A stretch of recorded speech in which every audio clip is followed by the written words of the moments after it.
AI has grown so intelligent and powerful that some people are wondering, has it crossed the line?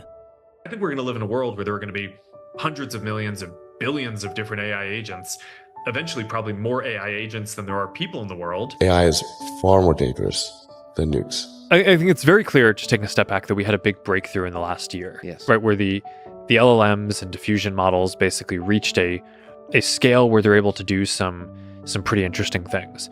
And then I think the question is, what happens from here? Rock, paper, scissors, shoot. I won. I'm the first personal assistant built by CyberLife. I take care of most everyday tasks like cooking, housework, or managing your appointments, for example.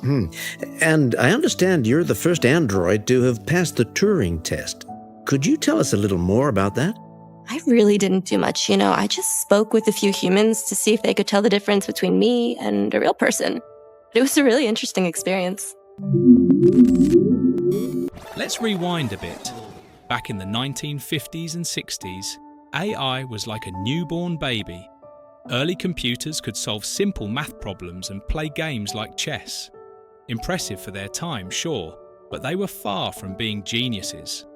These machines were like recipe followers. They could only do what they were explicitly told.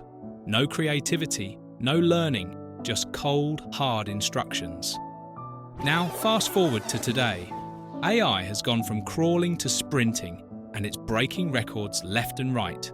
Take GPT, for instance, an AI that can whip up an essay, draft a business plan, or even help you ace your school homework. Or consider AI art generators that can create stunning visuals from nothing more than a few words. It's not just smart, it's almost human-like. AI is revolutionizing medicine by helping doctors detect diseases like cancer before symptoms even appear.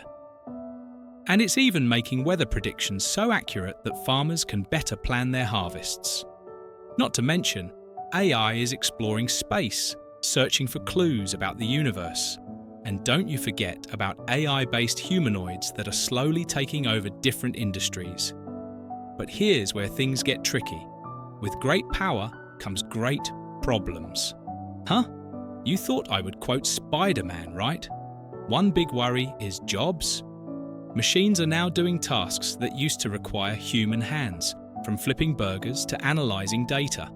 That's great for efficiency, but not so great if you're the one being replaced. Then there's the issue of control. AI is designed to follow rules, but what happens when it messes up? Like the time a self-driving car couldn't recognize a pedestrian and caused an accident. These aren't just technical glitches, they're real-life consequences. And speaking of bias, let's not forget that AI learns from us, humans. If the data it's fed is flawed or discriminatory, it can amplify those biases. Some facial recognition systems, for example, struggle to identify people with darker skin tones.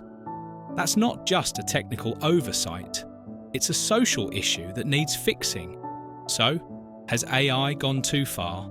On one hand, it's making life easier, solving problems we couldn't tackle before, and opening doors to amazing possibilities. On the other hand, it's raising tough questions about ethics, fairness, and the role of humans in a tech-driven world. Here's the kicker. AI itself isn't the problem. It's a tool, like a hammer or a paintbrush. What matters is how we use it. So, what do you think? Are we using it correctly? Drop your thoughts in the comments below and let's get the conversation started. It's time to decide whether AI is a blessing, a curse, or maybe a bit of both. Oh, and don't forget to subscribe.